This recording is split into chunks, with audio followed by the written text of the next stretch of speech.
Hello and welcome back to the Fight and Talk 2 podcast with me, Conor. I'm joined today by George, which will be either that side or that side, and Prath as well. So between the three of us, we're going to be hosting the show and hosting/co-hosting and going from there and just breaking down the fights and also just talking a little bit of general knowledge about MMA as well. So we actually pre-planned a few questions before this, just do a little breakdown of 2020 and the fights that we enjoyed, the ones we didn't enjoy, and a few different random things, and we'll kind of just spitball and go from there, really. So the first question on the list was kind of like the fighter of the year. So Prath, who was your fighter of the year? So for fighter of the year, male fighter of the year, I don't know if you want to do male and female. Yeah, we'll do male and female fighter of the year. So for my male fighter of the year, it came down to two people, and I had to kind of go with championships and just destruction. So I went for Davison Figueiredo as my fighter of the year, just off the strength of I felt like he could have really gone down a really bad path, missing weight in that first fight of the year. Obviously going against Joseph Benavidez, where I felt like he was very confident in those first and second fights, and just put on an absolute clinic both times, and just was able to shout out an absolute legend of the game, from WEC days.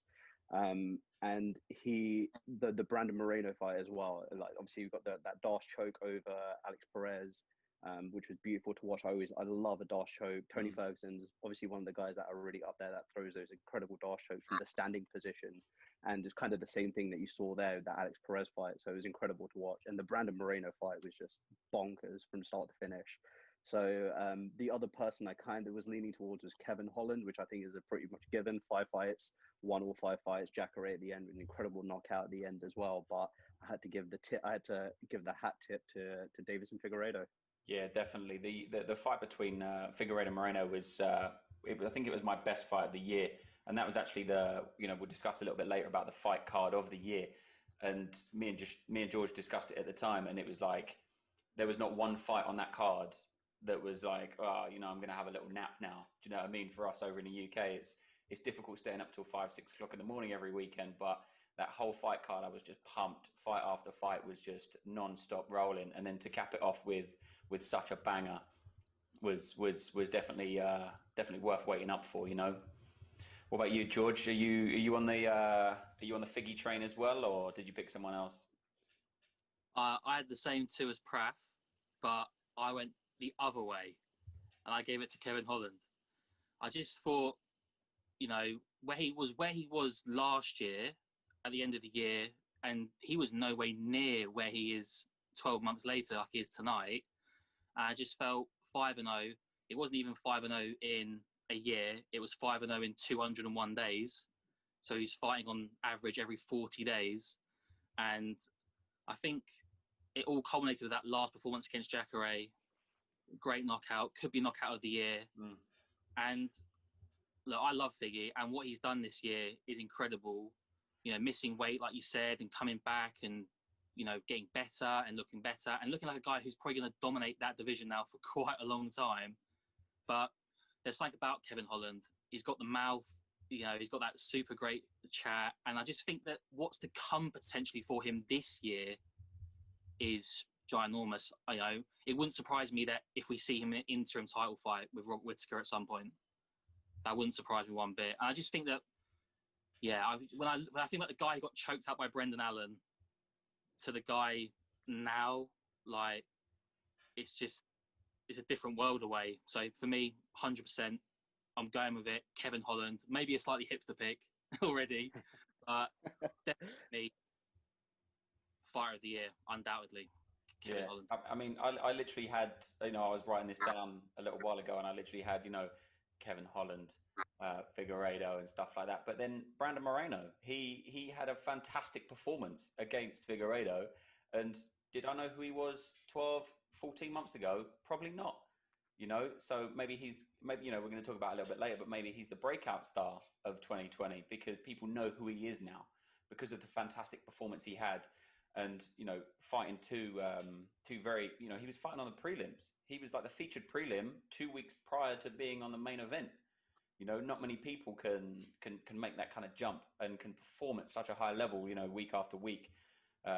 So no, I agree with both of you, but I also think Moreno as well. I think he had a fantastic 2020, and I think I see very big things for him in the next in 2021 as well, because they've obviously got to do the rematch, which I think will be fantastic as well. And you know, I think that will be an absolute banger. You know, I think sometimes the second fight, it's got so much to live up to. You know, 5 rounds of absolute carnage between those two, and then it's got to live up to it again, which does put a little bit of pressure on the fight. Just knowing Figueiredo's fighting style, I just feel like, you know, it's kind of guaranteed. It's almost like when you watch Tony Ferguson, you know, it's guaranteed it's going to be great. It's going to be fireworks. It's going to be 2 guys going back and forth the entire time. And Brandon Moreno is one of those guys that just will not quit in the pocket. And it's incredible. It's just incredible to watch. Yeah. I mean, he got caught with absolutely everything. You know, Figueiredo he was walking him down at one point. He just had no respect for his power, hands down, and was just throwing bombs. But Moreno just kept on coming. He was just taking it, and he was giving it back quite a lot of the time as well. So for me, my fighter of the year would probably be Moreno, to be honest with you, because like I say, I didn't know who he was before. You know, maybe that's a little bit naive on my part, but you know, I feel like he had a really, really good 2020. What about female fighter of the year? I went a little bit off on this one. I actually went with Amanda Nunes because she, for different reasons, not necessarily in the octagon, but she took a little bit of time out and had a kid. And I think especially for a female fighter, taking a bit of time out of what you love doing and what you get paid to do to start up a family and everything, I think that deserves a little bit of props. And you know, tip my hat to her as well to take a bit of time out and start a family, which I think is really cool. And it's not something you hear about a lot, obviously, because of quite a lot. Not all of the female fighters, but quite a lot of the female fighters tend to be part of the LGBTQ plus community. So they don't necessarily, you know, have normal, you know, I say normal, but, you know, regular heterosexual children and stuff. But for her and, what's her wife called? What's her wife's name? Nina Ansarov, that's it. For them to, you know, take a bit of time out, both of them as well, and have a kid, I think is really, really special and really great for them as well. How about you, George? What did you have for female fighter of the year? I went quite classic on this one. I did toy between three fighters. I had Whaley, but I didn't give it to her because one fight I don't think is enough to give fighter of the year, although it was a war. I was considering Yan Xiaonan because I thought she had 2 great fights, and again, looking ahead to 2021. You know, how much she's got to come in the next 12 months is potentially huge. She's also undefeated in the UFC, which I didn't realize, maybe naively, until I started looking in the last couple of days. But I went classic and I went for Valentina. 2 title fights, 2 wins, dominated both of them. Although Maya did win a round, which was like crazy. Everyone was like, "Oh my god, someone's won a round against Valentina." Yeah, the betting odds completely changed after that. I think it was like the second round when she spent most of the time on the floor on her back, and then it was like the betting odds just flipped completely because Shevchenko's always like, I think the odds on the pre-fight were like ridiculous. You know, if you put £1 on her to win, you'd get like £1.03p back. It was just stupid, you know. And so crazy. I just think that you just have to commend somebody who's just at the top of their game, unbelievably talented, and there's something to be admired about someone who just looks unstoppable. You know, I suppose a bit like Figgy does at the moment. You know, she just looks, who's gonna come along and stop her? I don't think anybody is at the moment. So, you know, for me, classic choice, but it's got to be Valentina this year. Makes sense. Excellent probably choice for the past 3 years as well, because she's just been an absolute boss. You know. Love those choices, and actually all 4 of the people that you guys mentioned were all of the ones that I really thought about. Amanda Nunes, Yan Xiaonan was definitely someone that was really high up on my list because of the 2 wins. I think the second one was against Claudia Gadelha as well, which is no joke. I wouldn't say like a gatekeeper of that division, but definitely shows when you beat her that you're like really in that top echelon of fighter. So Yan Xiaonan was great as well.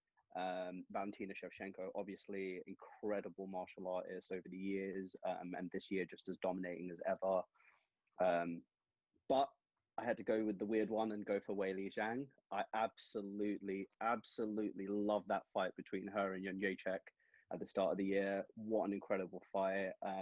I really liked Weili when she came into the UFC, and I can't remember who her first fight was, but I do remember watching that and thinking, goodness, she's incredible. You can tell that she's incredibly strong. She's very much dictating the way that she wants to fight. And I think that's really a strong trait that, you know, when you can kind of push your agenda from the start, from the first bell, first minute of the first bell, all the way to the end, it just shows you how dominating that person is. So when she won the title from Andrade, who was looking unstoppable at that point, just an absolute dominant force. And for Weili to put her out in the first round, I just thought she was incredible. But let's go back to this fight. Oh my God, what an incredible fight.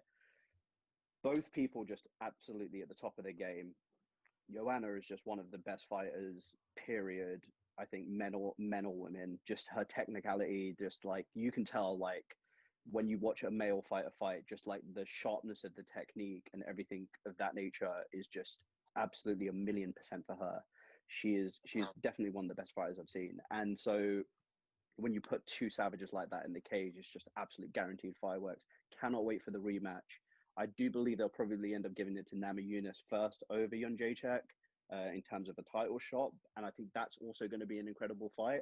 But I'm very much looking that triangle of ladies, the Rose, Joanna, and Weili is just what an incredible three top kind of level competitors to have there at the top of any division.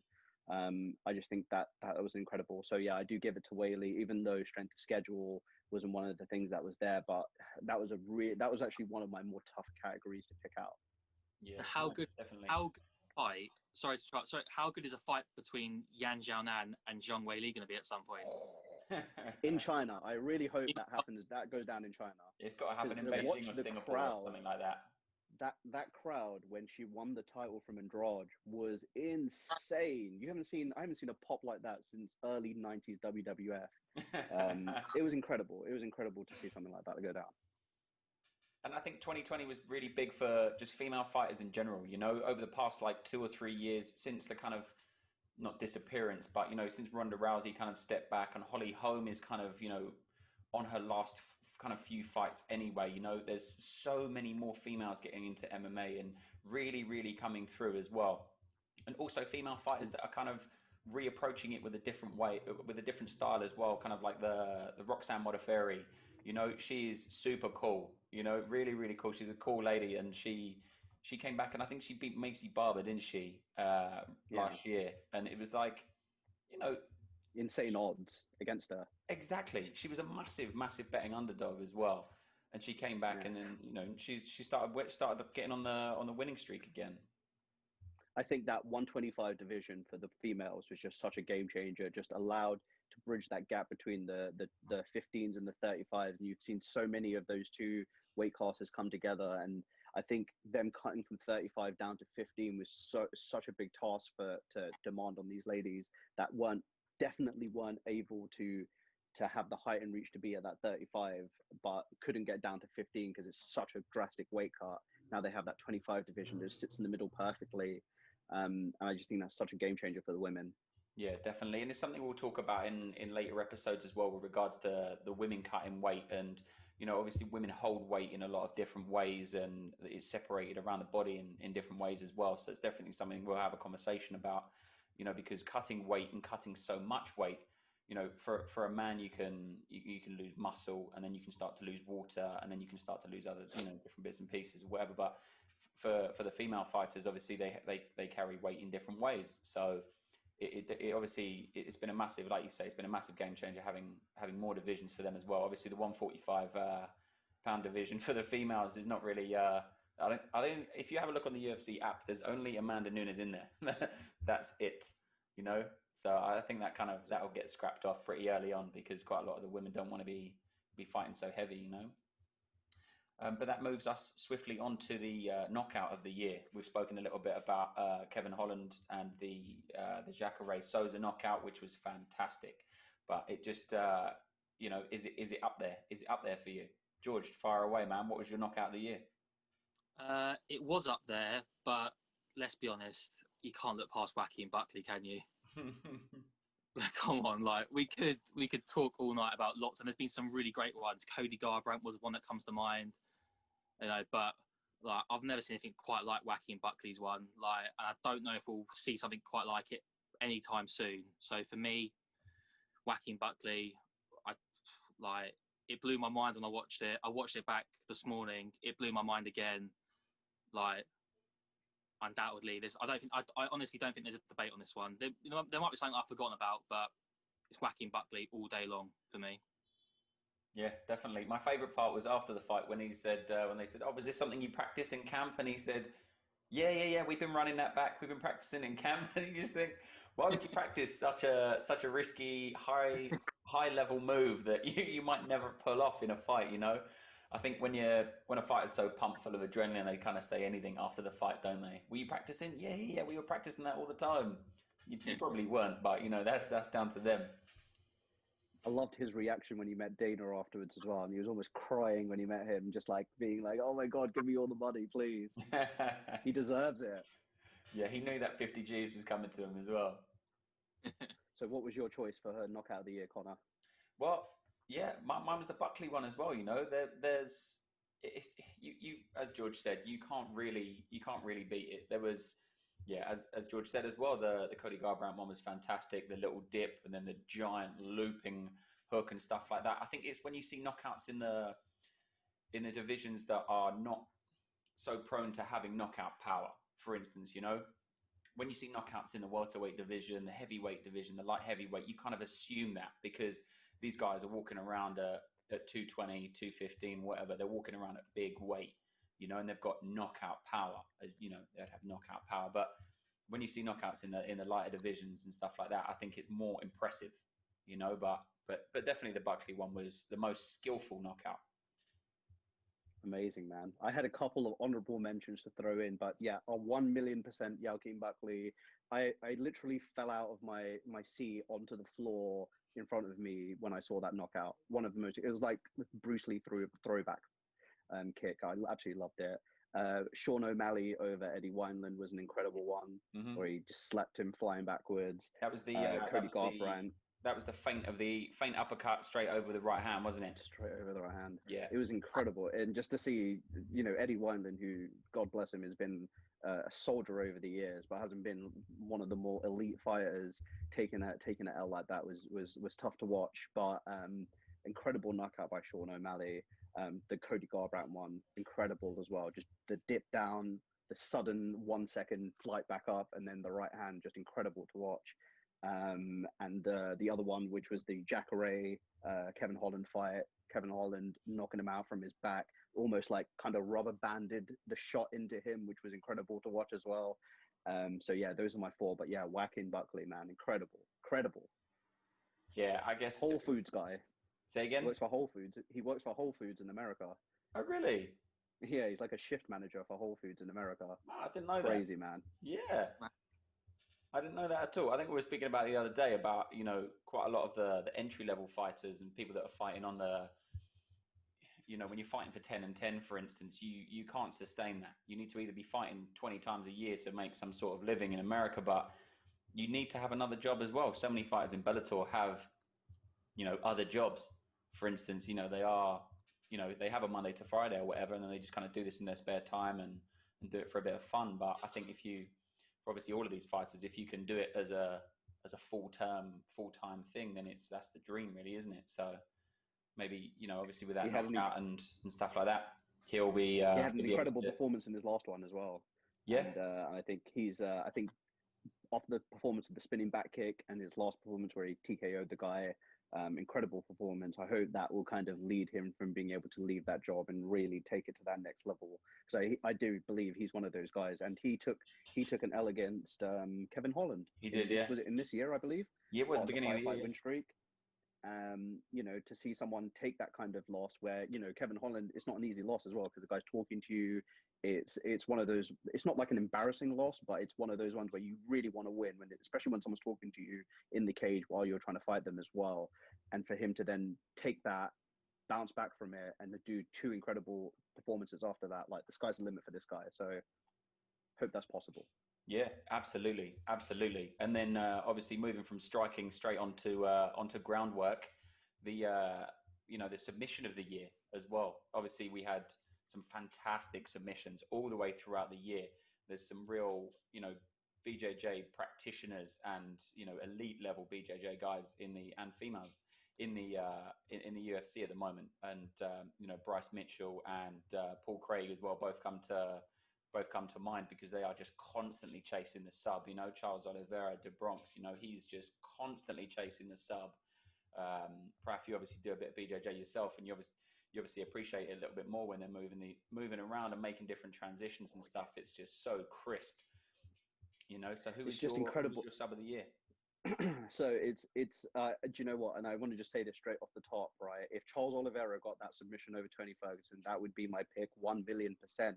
The swiftness of him going from side control to that arm bar is second to none, and that's the real hallmark of watching like a Damian Maia level grappler just really make those really smooth transitions, like Butter, like Khabib as well. Like just like the when the transitions seem almost effortless. Like for us, it would be a great effort for us to go from side control to the arm bar and to have that explosive action. But when you watch a real master, they don't have to be the most explosive human being or any of those kind of things, but it's just the technique is just incredible to watch. So yeah, I just want to say that straight off the bat. Charles Oliveira, if he did get that submission, I would have 100% give it to him. But this year was a little bit of a tough one for submissions. There was not too many unique submissions. Mm-hmm. I think one that really stood out in the lexicon of MMA was the McGuillotine from Bellator, Antonio McKee getting that very strange guillotine, which was incredible to watch. I thought Jermaine Durandamy got a really amazing kind of like front face guillotine choke on Juliana Pena this year, put her to sleep in Mm-hmm. Fight Island.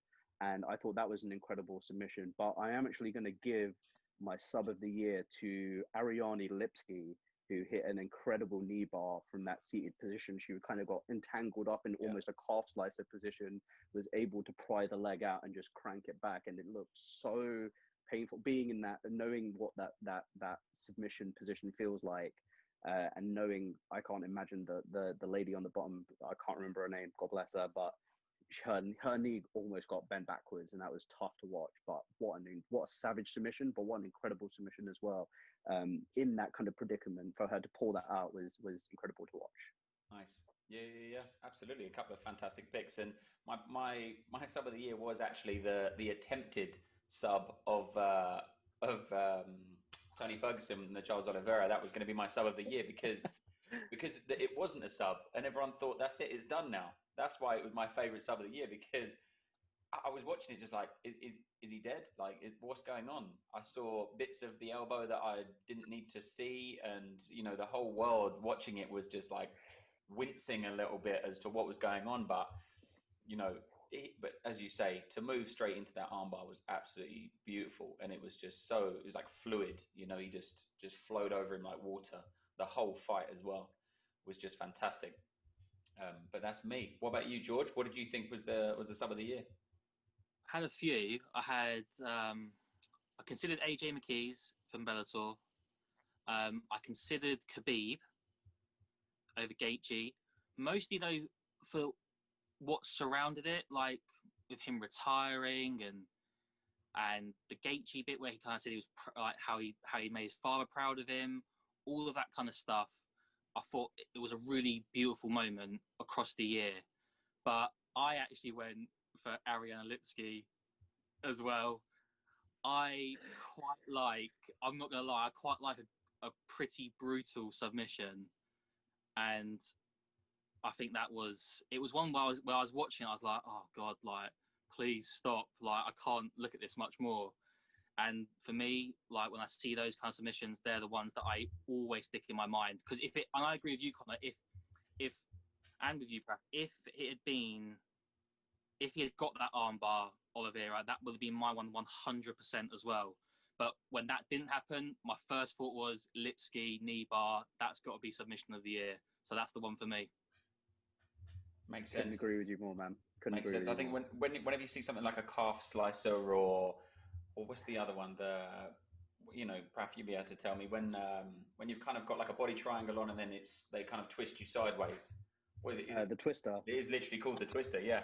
Yeah. And when you see either that. one of those, I think it's pretty special as well, and it's pretty hard to pull off.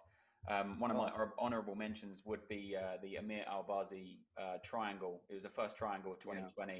His first fight in the UFC, and obviously I used to train in London shoot fighters as well that Amir fights out of. So that's one of my honourable mentions. I thought that was fantastic. And I think one of the first submissions you actually get taught in BJJ is the triangle, but it's so difficult to throw up, especially when you're fighting someone else in the MMA world. Like when you're fighting someone else that knows exactly what you're doing, to be able to push off the hip, move your leg up, catch the leg, it's very, very difficult to actually put out there.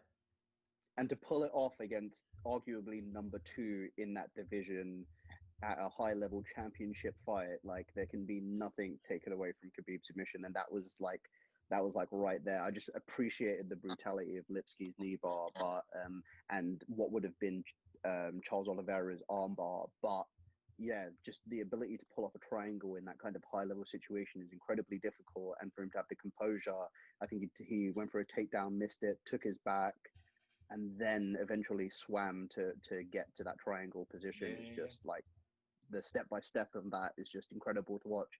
Well, that was what I was thinking when Khabib fought Conor as well. Just the step-by-steps that he was taking when he was trying to take him down was just beautiful to watch. Yeah, it is. It is. That's why we love the fight game, isn't it? Because there's just so much to watch and so much to take in from every single fight. But there was one other honourable mention submission, which was the Jimmy Flick flying triangle, which was incredible as well. Yeah. Standing up, and then he literally just threw himself at it, didn't he? Mm-hmm. But talking about flying, that also takes the knockout of the year. I was actually thinking about the Jordan Levitt knockout. I can't remember who he knocked out. I cannot think of it. But the one where he posted him up and he just slammed his head against the floor. Matt Wyman. Exactly. Matt Wyman. Exactly. He just picked him up, took him over to his corner. He was probably going to play with him in the corner for a little bit, but he didn't need to. He posted off the jaw, smashed straight into the head. I've shown a few people that are kind of like not casuals, but just don't watch MMA at all, and they're like, this shouldn't be allowed. This should not be allowed. This is brutal and stuff like that. It kind of takes you back to the early Pride days, early UFC days of like soccer kicks soccer kicks and stuff like that, when it's just like this shouldn't be allowed. But no, that was absolutely beautiful. So that brings us on to the most improved fighter of 2020. Obviously, we've had a lot of breakout fighters, and we've had a lot of people that have performed a lot, like we were saying, the Kevin Hollands, the Buckleys, the Moreno, Figueiredo, that kind of stuff. People that fought a lot in 2020 and had a lot of good performances, but quite a lot of fighters, they come into the UFC and then they don't necessarily perform too well straight away, and then they take a couple of L's. They don't really know what to do with themselves, but then they make a massive turnaround. I'm kind of waiting for the Darren Till turnaround, because he kind of had a good couple of fights, and then he kind of just went down and down and down and down. And being from the UK as well, you've got to like him. You kind of have to, and you have to want to. You want to see him do well, but he doesn't always do that. He obviously had a fantastic performance against Rob Whittaker, but it's still, on the record, it's still a loss. But enough about that. That's me just being a little bit of a fanboy. But we can talk about the who's your most improved fighter of the year then, George? What did you have? I had to go with the guy who I gave Male Fighter of the Year, and so my guy is Kevin Holland again. Like, to come back from where he was 12 months ago to now, I think it shows a huge amount of improvement. I do just want to say it's a bit of a left field one. I did consider Robert Whittaker. Okay. Because he looked lost at the back end of last year. He looked like he was going nowhere. He came off a loss to Izzy. He looked physically fatigued, mentally fatigued. And I was fearing the worst from the year. He went away, had time off, and then has come back and beaten Till. He's then gone and beaten Cannonier as well, and is now the genuine number one guy to contend for that title. But if you told me a year ago that Kevin Holland would go 5-0, would everyone be talking about him, and potentially there's more to come in the next 12 months, I wouldn't have believed you. So for me, it's got to be Kevin Holland this year, but definitely Robert Whittaker was a close second. Yeah, it makes sense. It makes sense. It's strange to think of someone that was a former champ and is such an elite level fighter to be even spoken about in a conversation of being the most improved. You know, it's a weird category to kind of come up with, isn't it? Like most improved ex-championship fighter. It's very strange. So sometimes it's not just the fighting skills that need to improve. Sometimes it is the old mental that needs to improve, and it feels like that was the biggest kind of leap that Rob Whittaker made. I think probably George can definitely elaborate on that. He had to go away. That he when you looked at him, you just were just like this. He's not himself anymore. He's not the guy that you saw go to war with Yoel Romero. You know, he was a different character, and I'm pleased that he was able to find that, he recognise that in his own self, and go, do you know what? Actually, I need time off here. I need to go away, spend time with my family, think about it. And you're seeing it now. He's already told Dana White this year, I've had 2 fights and I'm not rushing back in. He knows it in his own self that he can't do it. He can't continually do it. So for him to know that, decide that was what he's going to do, still have 2 huge fights, Till and Cannonier are 2 massive fights, and to win both of them, for me, he's definitely in consideration for comeback fighter of the year, but I had to give it to Kevin Holland in the end. Yeah, makes sense. It makes sense. I kind of went really off tangent here, but I kind of went with the fighter that I want to be the most improved.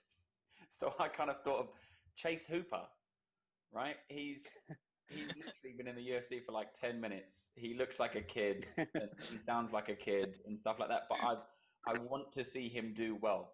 Do you know what I mean? He just seems like such a nice guy and such a nice kid, and and he needs to work on his striking. He needs to work on his just overall MMA prowess, but he had a really great performance when he came out last time.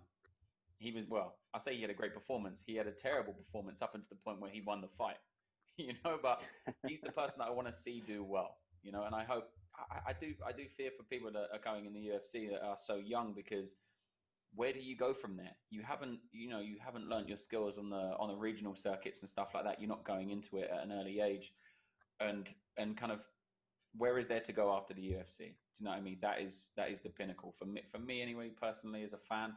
That is the pinnacle promotion, isn't it? That is the F1. Do you know what I mean? That is the Premiership, whatever. And if you take a couple of hours, you lose your contract. Where do you go? Are you going to be able to get back in? Do you know what I mean? So he's definitely one of the fighters that I want to see do very, very well in 2021 at least, and make a good set of performances this year, and keep active as well. He's active on social media, and he seems like a nice guy. So I know we shouldn't really base fighters being nice guys, but I want to see him do well. Do you know what I mean? I want to give him a little pat on the back, give him a hug, and say, "Come on, you got this." That's a good one. I like that option as well. It's not like the most conventional pick, as most people would assume. It would be a person that's maybe someone that's come into the UFC and taken a couple of L's and then has come back on a winning streak. And so I appreciate the left field of how left field that one was. Yeah. So I was so close to picking Rob Whittaker, so close, because I got to agree with George, and just his mental improvements, taking the time there and I think it's completely right in thinking that he looked lost at the end of the year. He looked lost in the Adesanya kind of build up. He just seemed nonchalant about the entire situation. He's about to get into a 5-round fist fight in the cage against one of the other top fighters in the world, and you almost approach that fight week like, whatever, mate. I'm gonna beat him. But he was confident in beating him, but just like, I'm gonna beat him, whatever. And for him to take that time off and come back, and he didn't exactly take a scrub as well. It was Darren Till and Jared Cannonier, 2 elite fighters, to come in and to take that to come back from as well. Is incredible to watch. But I actually kind of went a little bit left field with my one as well, and I actually went with Brian Ortega. Based off of the performance against Korean Zombie, and in one of the previous conversations I had with these lads, I had mentioned how much of a Korean Zombie fan I was, and just loved his fighting style, loved he's one of those few guys that's just great everywhere, standing up on the ground in every position. He does really well. And Brian Ortega is someone I have had a huge amount of hope for, I guess, being as well like a jiu-jitsu guy and following the Gracie story early. Obviously, he's very much attached to Henry Gracie. So I always really rooted for him to win because they're what we like. I feel like like the good guys in the sport. And to see that incredible Max fight take that loss and take, what was it, 2 years off, obviously a litany of surgeries that unfortunately has stumbled quite a few of these great fighters like Dominic Cruz and things like this over the years. But to come back and have that insanely improved performance, like his stand up is night and day from watching the Max fight, or even maybe the fight before that against, I think it was against Frankie Edgar, before he fought Max Holloway, and just watching his stand up and his fluidity and that new and in the fight with Korean Zombie, for me is just that really epitomizes an improvement in a fighter, just everywhere. Like even just his wrestling transitions, 2 takedowns was incredibly improved. His stand up was so crisp. The spinning elbow that nearly finished the fight was incredible to see. And watching, Korean Zombie take that loss to Yair Rodriguez, where he got hit with that incredible elbow up, you would have thought that Korean Zombie would kind of be looking out for all those sneaky elbows, but unfortunately Ortega hit him with one of the most beautiful ones I've seen, John Jones-esque. So yeah, that was my pick of the year for most improved fighter of the year, and maybe the most improved fighter maybe over a couple of years. I've really seen someone go from like that level to like that level. Yeah, no, definitely makes sense, and it is such a shame. Obviously, we'll probably do a whole episode on that, in the future with regards to fighters being in their prime. The prime ages being kind of like 27 to 33, really, but then having such a big injury, at such a young age as well, it really, really can take years off the fighter's career, and it also, it takes them out of the picture as well. Like TJ Dillashaw, I think he's eligible to fight now, isn't he? But you just think with such a prime fighter getting caught with performance enhancing drugs and then having 2 years off of suspension, you just think how many times could you have fought in 2 years? He could have been fighting every 4, 5, 6 months even. He could have had 4 fights since then. He could be in a completely different place to where he is now. I look at someone like John Jones, who had all of that time off. Obviously, his was definitely circumstantial to any of these other guys. Could be injuries, it could be drugs and things of this nature that could take them out of the fight game. But when they come back, it almost looks like their motivation is shifted in a different way. And when you look at John Jones, he's one of those key examples of before he went away, he was the GOAT, the greatest of all time, king of the game, killing everyone. And then he went away for a little bit and come back, and then it was decision, really close split decision, really close unanimous decision, really. And that, I feel like, is a result of him having to take all of these extended periods of time off. I think it's different when you have an injury because you're almost kind of gagging to get back in there. Whereas because he was so disqualified, like TJ Dillashaw for 2 years, I feel like we're going to look at a very, very different TJ Dillashaw as well. Yeah, absolutely. And it just depends how busy he's been over the past 2 years. I know he's been very active on social media about him carrying on his training and stuff like that. Similar to John Jones, who's obviously moving up to heavyweight, which we'll talk about when he kind of gets a card gets a fight on the card and stuff like that. But it is frustrating. It is frustrating from a fan point of view as well when you're kind of not idolizing these people, but you want to see them get to championship level or stay at championship level, for instance, and then they take a massive knock like that. It's very unfortunate. It really is. But talking about the fighters that are most improved and stuff like that, we had a few breakout fighters. Obviously, Kevin Holland is going to be a natural conversation point here as well when we talk about breakout fighters of 2020. But there's been absolutely loads of fighters in 2020 that have really made their mark and made a bit of noise in the sport as well, particularly because we've gone over to Abu Dhabi, which has got its own kind of, I don't know what's going over. COVID doesn't exist over there, and obviously they're just allowing people in and out as much as they like and stuff like that. But it's been fantastic for a lot of the European fighters, particularly the Russian fighters and the Scandinavian fighters as well, similar to your kind of like Chimaevs and stuff like that are fighting out of those kind of areas. But my favorite one was actually Fiziev. Me and George have spoken about Fiziev before, and I just think he had a fantastic performance when he was out last. He's a trainer over in Tiger Muay Thai, and I just think he's a very, very exciting performer as well. Like, he's a very, very good, skilled, technical fighter, and I see a very big future for him as well. And he's short, stocky, and he just, I'm really looking forward to his performance. So that's my breakout fighter of 2020. But there's just so many, the Ankalaevs, the Chimaevs, there's the Cyril Gans. Do you know what I mean? From every weight division, there's someone that you could pick for breakout fighter of the year and for, up and comer fighter of the year. But I'd love to hear about the two of you. What did you have? I'll let George go first. I had Fiziev really close. I was so close to picking Cyril Gane, and I'm desperate to see Cyril Gane and Francis Ngannou at some point. But I had to go with Chimaev because I like, how could you not? I mean, this guy is he's the most talked about fighter probably in the UFC at the moment. He's on the tip of everyone's tongue. And I'll be honest, when he turned up on Fight Island, I didn't know who he was. I had no idea. He had about 6,000-7,000 followers on social media.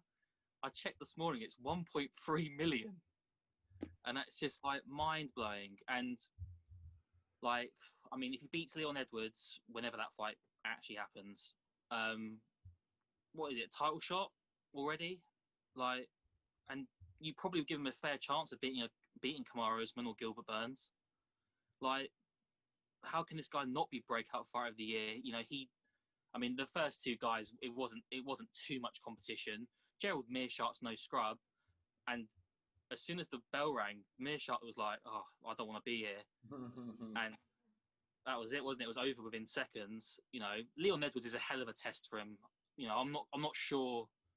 I'm not sure he beats Leon Edwards, but even if he doesn't beat Leon Edwards, it doesn't really affect him too much, to be honest. He's got so much time. There's at least a decade of Chimaev in the UFC, I think, and his crowning as a title holder in the UFC it's inevitable. It will happen at some point. And yeah, from a guy that was nothing to me in May and June to a guy that to the whole of the UFC, to the whole mixed martial arts community is just the guy now.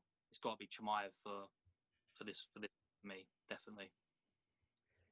And following on from that, I completely agree. For me as well, Khamzat Chimaev just absolutely blew the doors off of the UFC this year, and specifically Fight Island. But I think John Anik summed it up beautifully after he finished Meerschaert, which was, "Are you kidding me? Are you actually kidding me?"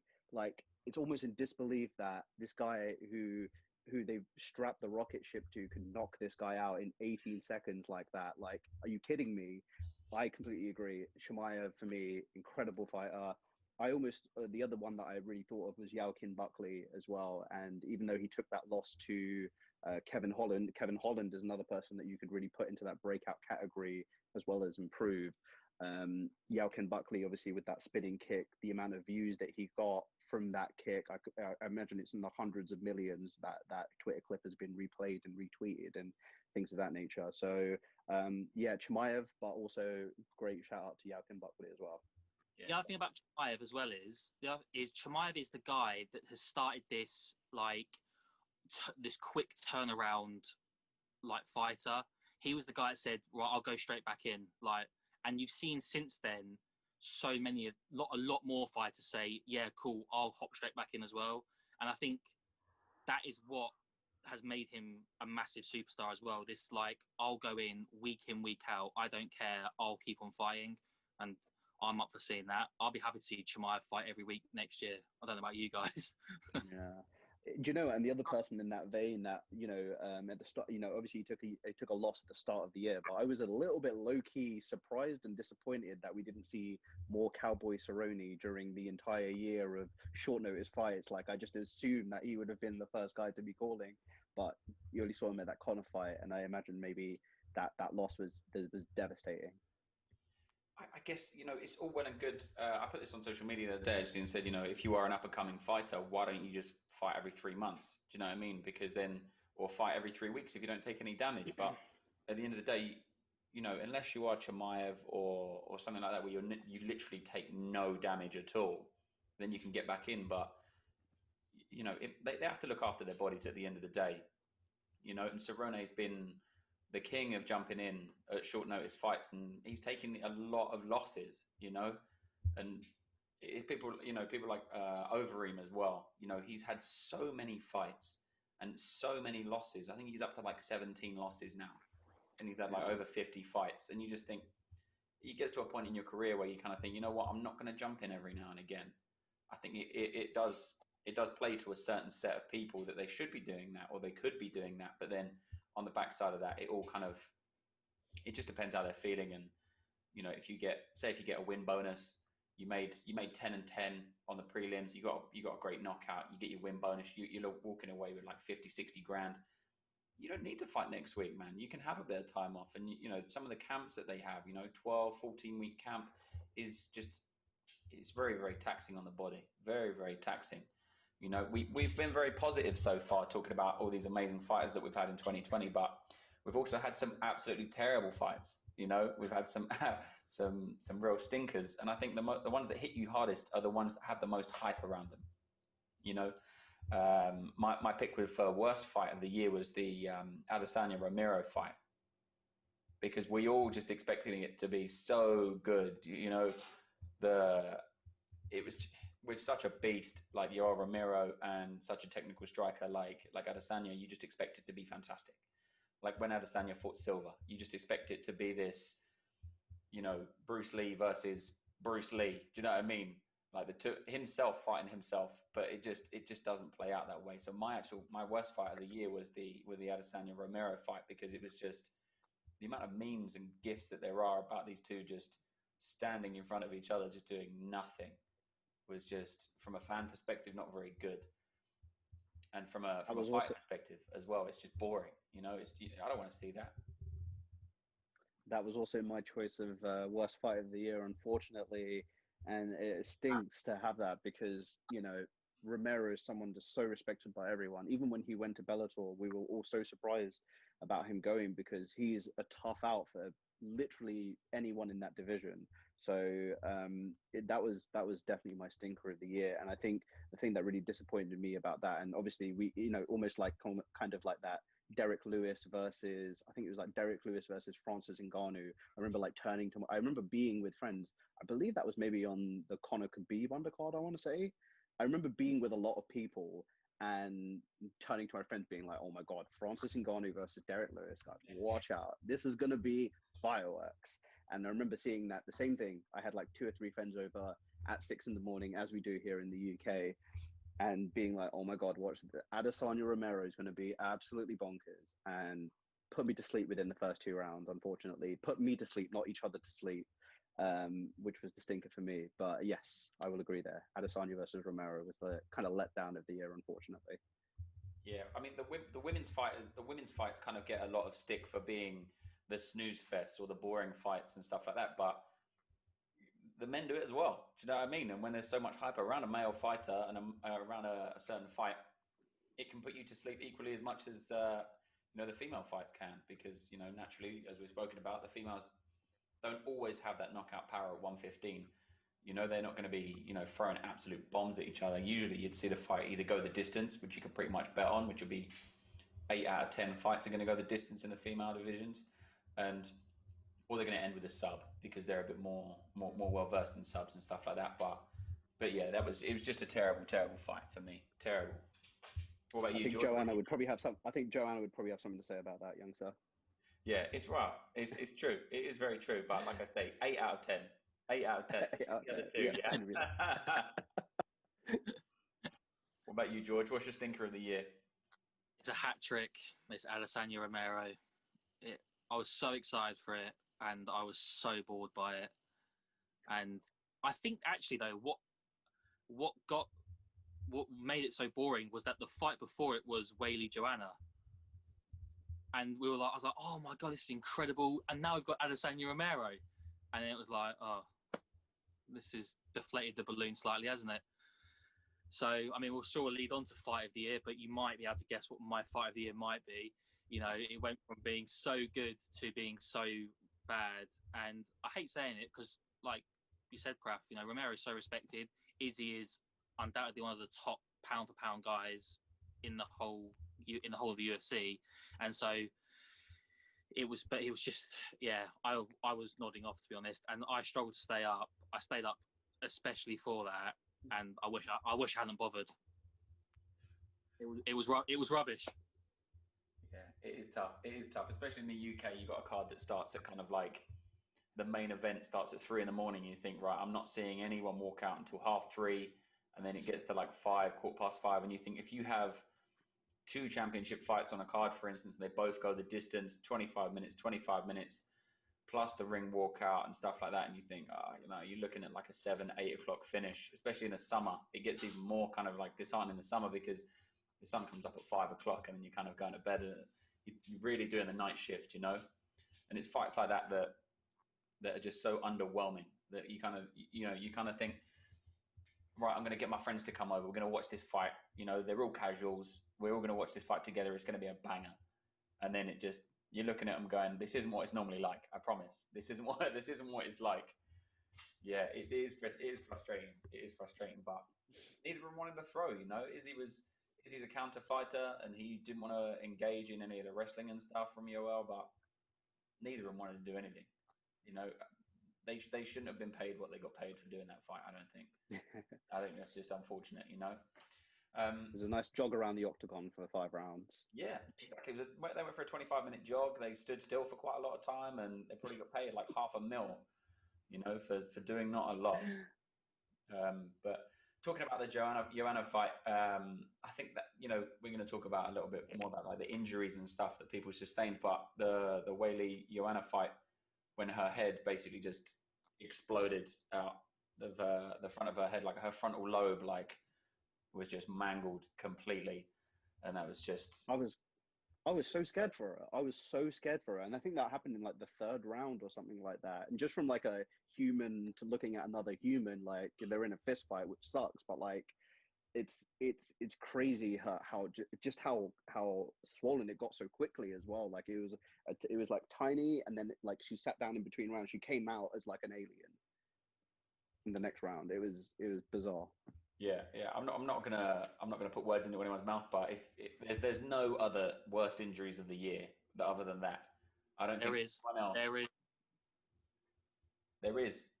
Yeah, Ramiz Brahimaj for his ear injury, where it pretty much ripped off the side of his face. Oh, yeah. And he was there like trying to put it back together, and it was just like, mate, that's not going back. Like, and the referee was like, you can't do that, can't carry on. For me, Joanna's was bad, but when I was watching that Brahimaj one, I was like, oh no, it was making me feel a bit ill. Yeah, I guess it's like comparing blood gore to like physical abnormalities. An ear should naturally be on the side of your head, but when it's not there, you think, oh, that's a bit gruesome. I guess it depends on your love of gore. It was the bit where he's trying to put it back together, though. Like he was trying to push it. I was like, no, that's not going to work. Like, you need a doctor, mate, quickly. Yeah. I want to say someone put their shoulder out as well, and then got it put back in the octagon. Royval. Brandon Royval. Yes. Yeah. I mean, it's stuff when you see like it's such a nasty cut as well.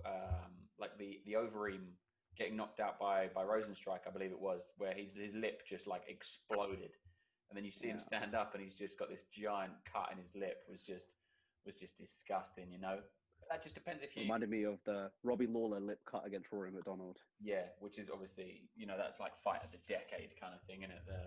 You just can't beat that. You just cannot beat it. But there's been some fantastic cards as well, like full cards.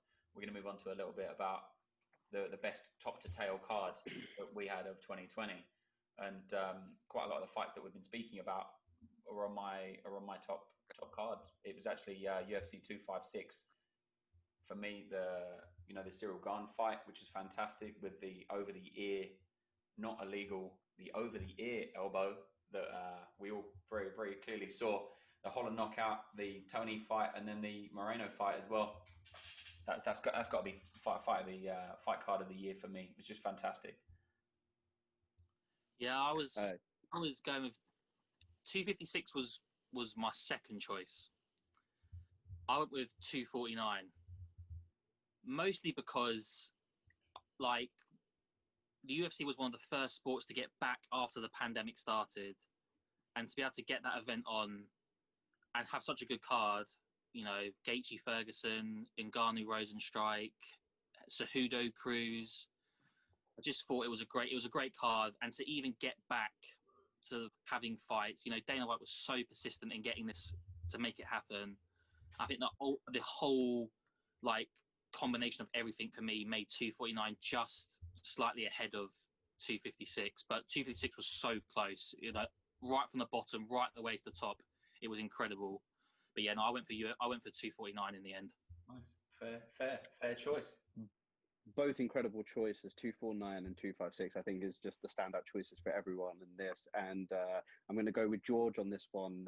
Culturally, in the world, what was going on, and just having those incredible fights. I think that was like an amalgamation of 3 or 4 different cards that kind of got put together into one card as well. And yeah, just what it meant at the time. It was really like, I would, in my opinion, say that it was the conduit that allowed the NBA to come back and all of these other American sports to come back, because they looked at what the UFC was capable of doing.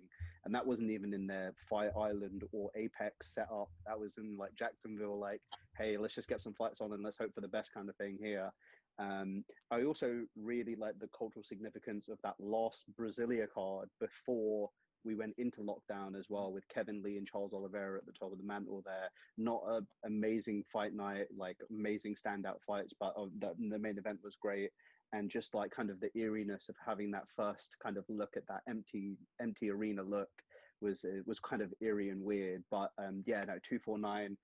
Dominic Cruz is one of my favorite fighters of all time. Sad times for him taking that loss there, but Tony Ferguson, Justin Gaethje was an incredible fight. Justin Gaethje is, again, one of those just incredible fighters that can just put on a show no matter the circumstance. And to see him come in on relatively short notice and take a fight against arguably the monster of the real monster of that division 6 months ago, unfortunately, as it's to say that. It was just incredible to watch. So yeah, 249, I believe, is the number there, and I think that was my fight card of the year. Nice, very nice. Yeah, talking about, you know, fighters coming on short notice and stuff. For me, it was the short notice fighter of the year was Paul Felder versus Rafael dos Anjos, coming in. You know, I think it was like 6 days notice. So it was something ridiculous, you know. And he was training for a triathlon as well. You know, I do a bit of triathlon myself, and knowing how taxing that can be on the body, and just going, you know what, yeah, I'll fight. And he, you know, he did take the loss, but he put on he did very, very well throughout the whole fight. Very, very. Dude, that was a damn good fight, man. That was a damn good fight for 6 days notice, coming in, cutting all that weight, which is another subject we're going to eventually get to. You know, just for him to come in and just show that heart. I think the heart was the biggest thing we took away. And I think no one, after watching that performance, no one will ever discount Paul Felder in a fight ever again. Yeah, and it kind of gave him a little bit more motivation as well. I know he was talking about retiring a little bit before that, and then he kind of said, you know, he took that fight on such short notice, and then he said, no, I'm not going anywhere. You know, it's quite sad, you know, people that have watched MMA and UFC in particular for the past kind of like 5, 7, 8 years or whatever, that are seeing these fighters kind of come to the end of their careers, and you almost don't want them to, but on the same side you do, because you don't want to see them take any more losses and take any more damage. You know, I think we're going to see a lot of fighters retire in 2021 just out of getting old and just not having that same motivation. And with so many fighters coming in as well, you know, we all had a very tough time picking the breakout fighter of the year and the, you know, up and comer of the year and stuff like that. All of these people are coming through. So naturally, the natural progression is to lose a few that have been there for such a long time. Your Overeems, your Arlovskis and stuff like that. Olenek, you know, these kind of guys that are really getting on the back end of their careers, you know. But I agree. That kind of rounds us off for 2020. If there's anyone else wants to speak about. Any I feel like we covered everything. Yeah, I think we have. I think we've done the whole year. I did have worst fighter of the year was Sean O'Malley, just after the loss to Marlon Vera, just being a little bit salty, as some would say. You know, very salty about that loss and stuff like that. But You see guys come out with excuses. You see guys come out with, oh, this happened beforehand, da da da da da da.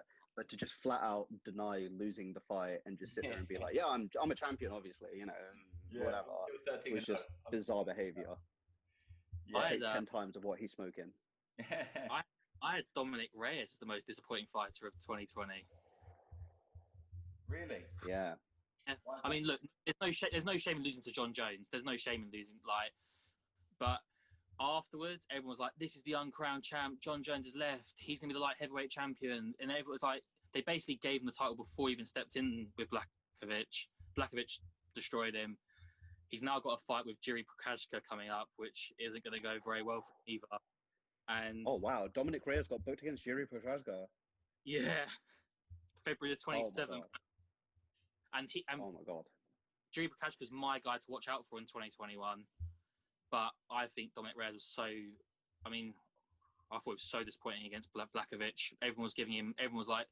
Everyone completely forgot about how good Blachowicz has been in the last couple of years. And just thought, because he maybe won a couple of rounds against John Jones, this is the guy. He's going to destroy him. It wasn't all that. And for me, most disappointing. The only other one was Yair Rodriguez was disappointing as well this year. Definitely, yeah. He was someone I wanted to speak about just for his antics outside of the octagon and stuff like that. You know, all you got to do is piss in a cup. You got to piss in a cup whenever they tell you to piss in a cup. Do you know what I mean? And just be there for that. Tell them where you're going to be, and just this is your job. You know, this is your job. This is what you get paid to do. You know, just fulfill your obligations as a fighter, and just get on with it. Do you know what I mean? They're not asking you to run a marathon. They just want you to piss in a cup. Yeah. That's it, to make sure you're clean. So why would you deny the fans, and why would you stunt your own growth as a fighter because of that? I was rewatching an Izzy interview that he did a couple of months ago. I think it was just before the Costa fight, and he was saying about how he doesn't understand the stress of cheating. Like the stress that comes along when you do cheating, or you don't do your SADA forms correctly, or they come after you. Like, why would you even want to put yourself through that headache in the first place? You know it's going to come. You know it's a policy that the UFC have put there for you to follow. And so it's almost bizarre in a way that in 2021, where they've had was it since 2016, 2017 that they've been doing the USADA testing. I think people should get it by now. Almost like when Dana White was on the UFC, on the Ultimate Fighter, and they weren't making weight, and he was like, "It's season 10, guys. Like, you know the deal by now." Yeah, this is nothing new. This is nothing new at all. Yeah. Just follow the rules. You'll get paid. The UFC get paid. The fans get to see you fight. You get to make more money every time you come out. Like, just do it. Do you know what I mean? It's another subject that I'll move on to as well, especially with the heavyweight division. People having to cut to get to 265. I don't, personally, I don't agree with that, because some of the fighters go in there and you think you're an athlete. You are branded as an athlete. Whether you're an elite level athlete or whether you're not, you shouldn't be having to cut to 265 and still look like, a bag of sand. Do you know what I mean? It just doesn't, it doesn't agree with me. But that's a completely separate topic we'll talk about at another time. Nevertheless, we will wrap up this episode. Thank you very much for everyone who is listening or watching, etc. And we look forward to seeing you next time. Thank you very much. Thank you, Prath, and thank you, George.